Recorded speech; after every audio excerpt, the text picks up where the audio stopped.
শুধু ইসলাম নয়, আল্লাহর কসম করে বলছি, পৃথিবীর মধ্যে সব থেকে পবিত্র পানি হচ্ছে জমজমের পানি। জমজমের পানি পবিত্র, এর থেকে বড় পবিত্র পানি পৃথিবীতে আর কিছু নাই।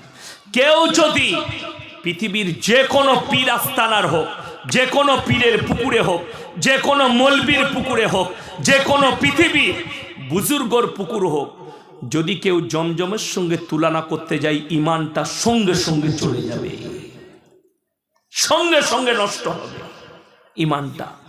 আমি এটা বুঝাতে চাইছি। আজকে দেখুন, এই আমরা বসে আছি দুজন, আপনারা কেউ আমাদের পেট পিট কিছু দেখতে পাচ্ছেন? চাদর খুলে দিলাম, তাও দেখতে পাচ্ছেন? দেখতে পাননি। কষ্টটা কোথায় বলে দিই। আপনি মমিন বলে দাবি করেছেন, মুসলমান বলে দাবি করছেন, নামাজও পড়ছেন, সকালবেলায় আপনাদেরও কারো আমি পেট পিট দেখতে পাইনি। সকালবেলায় বউকে নিয়ে বাজারে যাবেন, কালিয়াগঞ্জ যাবেন বাজার করতে, আপনার শরীর ঢাকা, পেছনে বাইকে বউকে বসিয়েছেন, বইয়ের পেটও বেরিয়ে আছে আর পিঠও বেরিয়ে আছে। কষ্টটা এই জায়গায়। যদি বলেন হুজুর ঢাকতে হবে, আমি বলবো না, আমার যুক্তি লয়, কোরআন বলছে কি শুনে নেন, ওয়াজরিব খুমুরহিন্না আলা জুনুবিহিন, হে নারী পর্দা নির্ধারিত করো, তোমরা কোনোদিন ধর্ষিতা হবে না, লাঞ্ছিত হবে না। আপনাদের বাজারে যদি কেউ কলাগুলো ছিলে বিক্রি করে, মাছিগুলো কোথায় বসবে? কলা বসবে, কলায়। ওই কলা কিনবেন আপনারা? পৃথিবীর কেউ কিনবে? বলবে কলাটাই মাছি বসেছে, নষ্ট হয়ে গেছে। মায়েরা, তোমরা যদি নিজেদের শরীরকে ঢেকে নাও, আল্লাহর কসম আল্লাহ ইজ্জত বাড়িয়ে দেবে। আর যারা শরীরকে খুলে দিবে, আল্লাহ তাদের ইজ্জতের হানি করবে। ভারতের মাটিতে যতগুলো ধর্ষণ হয়েছে, বিশেষজ্ঞরা বলছে, শিক্ষিত জ্ঞানীরা বলছে, সেই 100টা ধর্ষণের মধ্যে 90টা ধর্ষণের দায়ী হচ্ছে তাদের পোশাক, তাদের পোশাক। যদিও আমি ধর্ষণের পক্ষে নয়, কামদুনি কাণ্ড দিল্লিতে বাসের মধ্যে রেপ, বহুত বড় কেস ঘটেছে, তাদের ফাঁসি কারু হয়েছে, জানি না কি বিচার হলো, কিন্তু কথা শুনে যান। মেয়েটাকে ধর্ষণ করেছে, এটা সবারই কাছে ঘৃণিত হয়েছে। মেয়েটা আসছিল কোথা থেকে? সাথে কিন্তু তার প্রেমিক ছিল, সাথে তার প্রেমিক ছিল বাসে। কোথা থেকে আসছে? ওই রাতের বেলায় ড্যান্সের বার থেকে আসছিল, মদের আড্ডা থেকে। এটা তো জোর জবরদস্তি ধর্ষণ হয়েছে, সে কিন্তু অলরেডি জিনা করেই আসছিল, এটা কিন্তু কেউ লক্ষ্য করেনি। আপনাদের মনে আছে কিনা জানি না, আজ থেকে 15 বছর আগে বর্ধমান টাউনে একটা ধর্ষণ হয়েছিল। কি ধর্ষণ? সকালবেলায় মেয়েটা, সবাই জকিং করতে যায়, এখন তো নতুন স্টাইল উঠেছে, বউকে বিটিকে নিয়ে জকিং করতে যাচ্ছে, চল সুগার হবে না, রোগ থেকে বাঁচবি, শরীরটা স্মার্ট হবে। কি বুঝলে? যারা মমিন আছেন, মমিন মা বোন, আমি বলে দিই, একটা জিনিসে সমস্ত পৃথিবীর জকিং ফেল, সেটা হচ্ছে তোমরা তাহাজ্জুদের নামাজ করো। আল্লাহর কসম করে বলছি, 1 সেকেন্ড হাঁটতে হবে না, সব রোগ মুক্ত আর পাপ মুক্ত জীবন গড়া হবে। জোরে বলুন সুবহানাল্লাহ। নারায়ে তাকবীর, নারায়ে তাকবীর, ইসলাম জিন্দাবাদ। আমার মুসলমান ভাই, আপনি জকিং করছেন, সকালবেলায় উঠে রামদেব বাবা কি করে? যোগ ব্যায়াম। সিদ্ধার্থ শুক্লা বলে একটা আর্টিস্ট ছিল, একদম বিরাট বডি, 12 ঘন্টা জিম করতো, জিমেতে 8 ঘন্টা না 12 ঘন্টা খালি মেশিনে জিম করতো। 12 ঘন্টা জিম করেছে, ঘরে এইছে, কে হবে বলে মরে গেছে মালটা। তুই যে বলছিস দারুণ গুড বডি, আল্লাহর কসম করে বলছি, বডি বানালে মৃত্যু থেকে বাঁচা যায় না। শরীর আল্লাহ দান করেন, হায়াত আল্লাহ দেয়, হায়াত আল্লাহ দেয়।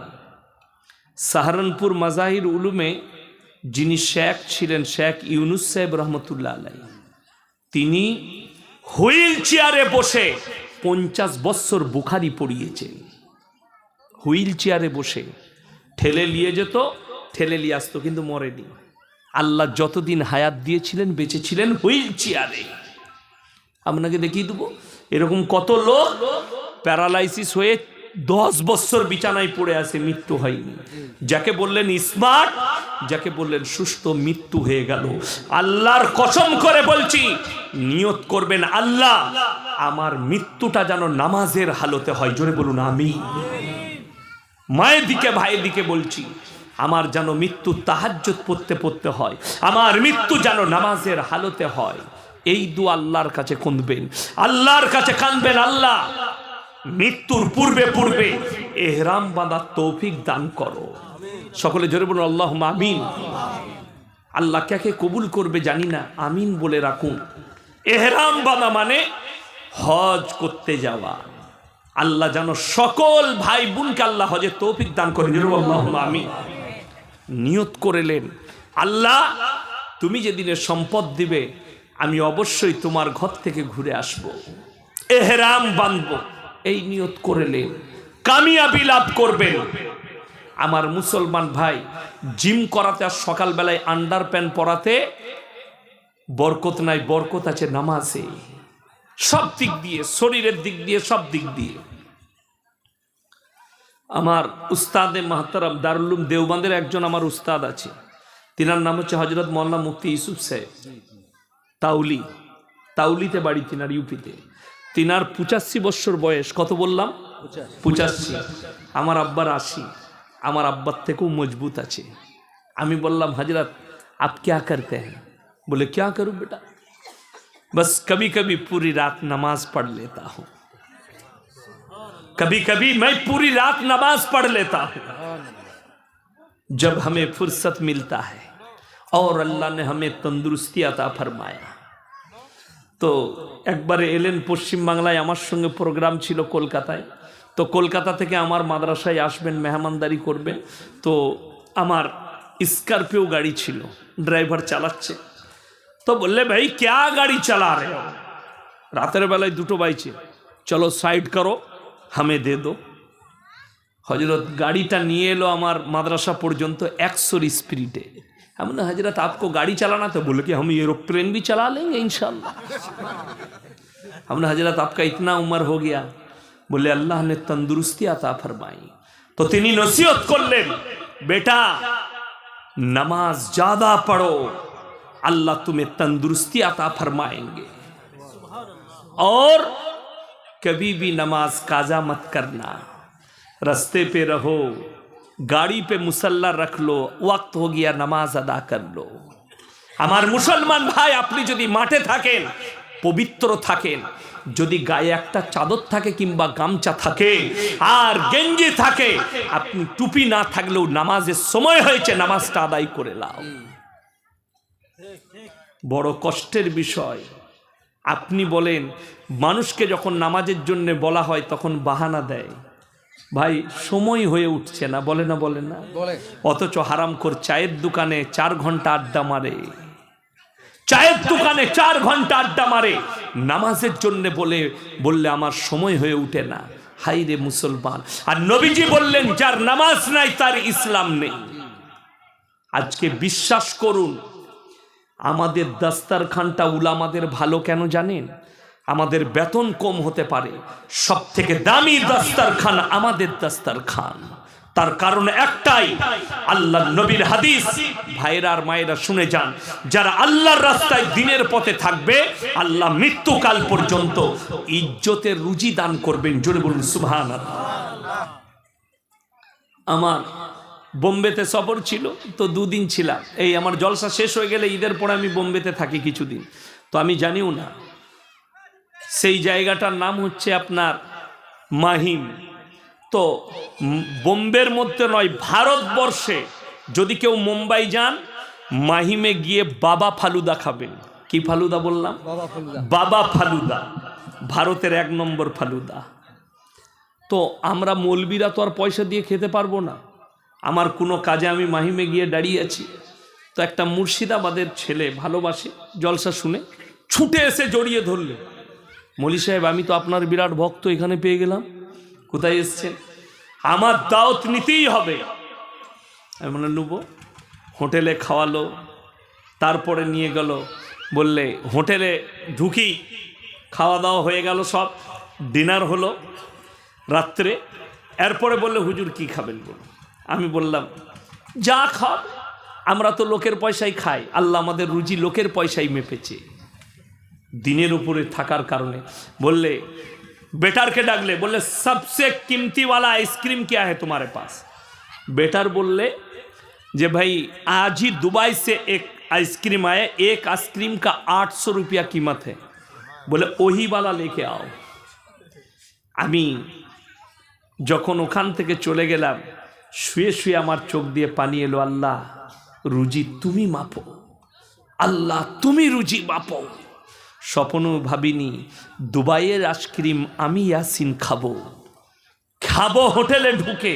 আল্লাহ তুমি খাওয়ালে, তুমি রুজি মাপলে, এর থেকে বড় কুদরত আর কিছু নেই। চোখের পানি ফেলাবেন, যার বাড়িতে খাবার নেই চিন্তা করবেন না, আল্লাহকে 5 ওয়াক্তের নামাজ কিন্তু ছাড়বেন না। সবজি আলু খাবেন, খাবার যেন হালাল হয়, এটা মাথায় রাখবেন। আমি তাকে বললাম হোটেলে ঢোকার আগে, বাবা ভাই আমার কি ব্যবসা করো? বললে হুজুর আমার কিছুই ব্যবসা নেই, একটা এখানে আমার অফিস আছে, আমি এখান থেকে ছেলেদিকে দুবাইয়ে পাঠাই। আমি বললাম সেখান থেকে কি পাও?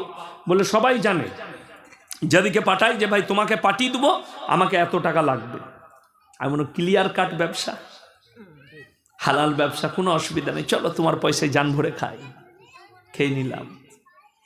বিশ্বাস করুন, খাবারের প্লেটে যখন বসবেন, যত দামি খাবার হোক যাচাই করবেন খাবারটা হারাম পয়সায় এলো না হালাল পয়সায়। বড় কষ্টের বিষয়। ওই জন্য অনেকজন হয়তো রাগও করে, আমি জলসায় খাই না, অনেক জলসায় খাই না। আজকে আমি বিস্কুট আর চা খেয়ে এলাম। হ্যাঁ, এই রাগ করবে আমার বাবাজি যে হুজুর কিছু খেলো না নাকি, কেন খেলো না? ওই জন্য চা বিস্কুটটাও খেলাম, সবই ঠিক আছে, কিন্তু আমার বলা মেপে বুঝে খাবে। তাকওয়া আলাদা জিনিস আর ইমানদার হওয়া আলাদা জিনিস। আপনি ইমানদার ঠিকই আছে, তাকওয়া কি? বেঁচে খাওয়া, তাকওয়া অর্জন করতে হবে আপনাকে। লাআল্লাকুম তাত্তাকুন, তোমরা তাকওয়া অর্জন করো। কি করে?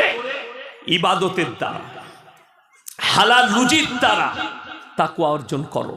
দিনের ওপরে প্রতিষ্ঠিত থেকে তাকওয়া অর্জন করো। তাকওয়া অর্জন করতে হবে। আপনি দাস্তারখানে বসেছেন, অনেক বাড়ি আছে, অনেক লোক আছে, মেহমান এলে বেজার হয়, হয় না? হয় না? মানে কষ্ট হয়। কুটুম কি করতে এলো বাড়িতে, ওদের খেয়ে দিয়ে কাজ নাই, চলে এসেছে, বলে না? বলেন না?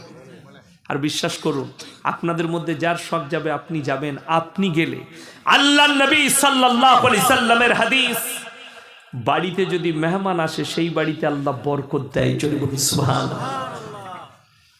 আমার বাড়িতে আমি ফোন করে মেহমানকে ডাকি, আমার আত্মীয় দিকে, যখন আমার জলসা থাকে না, যদি বলে আরে ভাই এখন যাবার সময়, আমি আরে ভাই তুমি আমার ঘরে মেহমান হিসাবে এলে, তোমার বদৌলতে আল্লাহ একটু আমাকে ভালো মন্দ খাওয়াবে, তোমার বদৌলতে। আমার মাদ্রাসায় সবজি হয়, ডাল হয়, কি বুঝলেন? কলকাতা থেকে একজন ফোন করলো, একদল জলসার দাওয়াত দিতে যাব দমদম থেকে। আমি এসো। কজন? বলে 15 জন। আমি আমার মাস্টারকে বললাম আজকে 15 কেজি মাছ আমার তরফ থেকে রান্না করো, সব ছেলেরাও খাবে, আমার মেহমানও খাবে, আমরাও খাবো। 15 কেজি মাছ দিলাম। তো তারা বললে হুজুর এত কি করতেন? আমি বললাম না, এইটা তোমাদের বরকতে আল্লাহ সমস্ত তালিব ইলমও খাচ্ছে, আমরা মৌলবীরাও খাচ্ছি। মেহমানের বরকতে আল্লাহ মেজবানের রুজি মেপে দেয়। ওই জন্য রাগ করতে নাই। আমাদের সমাজে অনেক মায়েরা আছে, কি বলে, আমি অবাক হয়ে যাই, যদি রোজার মাসে মসজিদে, অনেক মসজিদে মৌলবীরা আদায় করতে আসে না? আসে না?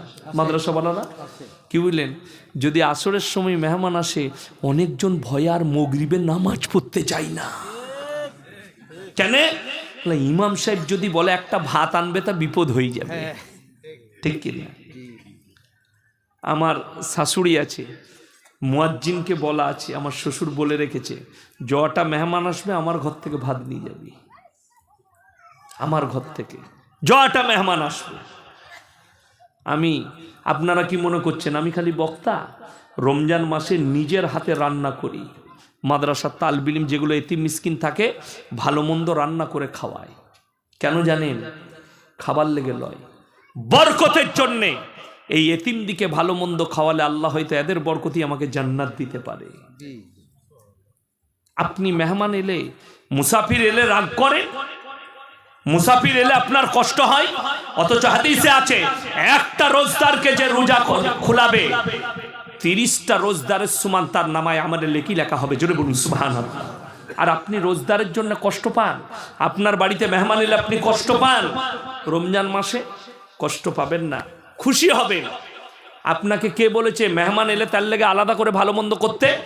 আপনার দস্তরখানে যদি একটা খেজুর আর একটা কলা থাকে, আপনার মেহমানও সেটাই খাবে, তার জন্যও সেটা থাকবে। দিল্লি কোনোদিন গেছেন রমজান মাসে?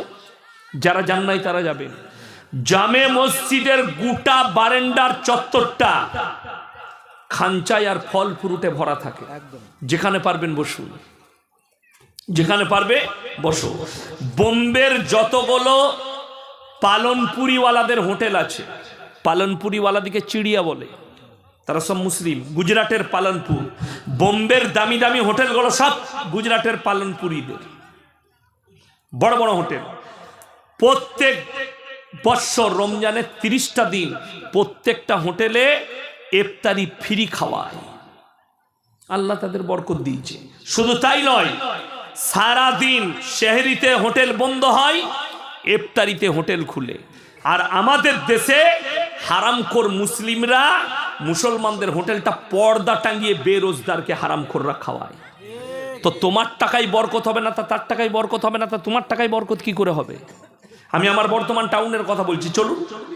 মুসলমান হোটেলওয়ালা পর্দা টাঙিয়ে বেরোজগার দিকে ভেতরে খাওয়াচ্ছে। আমাদের দেশে মাইয়াত হলে রোজার মাসে মাইয়াত বাড়িতে মাইয়াতের জানাজার সময় এলান করা হচ্ছে, যারা মেহমান এসছেন তারা খানা খেয়ে যাবেন। একদম এলান করাটা হারাম। আমি শওকতের বেটা বলে গেলাম, মৌলভী ইয়াসিন। রমজান মাসে যদি বলেন হুজুর যারা অসুস্থ আছে তাদের জন্য খানা, কে বলল তোমাকে? তুই অসুস্থতা তোকে কে আসতে বলেছে বে? আচ্ছা, অসুস্থ ব্যক্তির আসাটা ফরজ না, দরকার নাই। যারা এসছে সুস্থ মানুষ, তারা নামাজ পড়বে। রমজান মাসে সব থেকে অবাক লাগে, আপনি মুমিন বলছেন তো, আপনাকে প্রত্যেকটা গ্রামে, আপনার এখানেও দেখিয়ে দেবো, আশেপাশের গ্রামে আপনারা নজর করবেন, ফরজ নামাজ পড়ে না। জোহরের পরে জানাজার নামাজ হবে, হারামখোর উজু করে মসজিদের বাইরে বসে আছে, জানাজা পড়বে কিন্তু ফরজ পড়বে না। এরকম লোক আছেন না? নাই? গাদা লোক আছে। আপনি নিজেকে মুমিন বলে দাবি করছেন। আচ্ছা, কেউ যদি জানাজার নামাজ ছেড়ে দেয় গুনাহ হবে? গুনাহ নাই, পাপ নাই। কিন্তু আল্লাহর কসম করে বলছি, কেউ যদি জেনে বুঝে ফরজ নামাজ ছাড়ে, সে 100% গুনাহে কবিরা করবে। এর মধ্যে কোনো সন্দেহ নেই, কোনো মৌলবীর ইখতিলাফ নেই। আপনি জেনে বুঝে নামাজ কাজা করবেন, মুমিন বলে দাবি করছেন নিজেকে, কখনো করবেন না। ইসলাম এত সহজ নয়। পা থেকে মাথা পর্যন্ত পরিপূর্ণ জীবন ব্যবস্থার নাম ইসলাম। আপনার পায়ের জুতোটা পরাটাও নবীজি শিখিয়েছেন। জোরে বলুন সুবহানাল্লাহ। আপনি প্রথমে ডান পাটা জুতোতে পরবেন।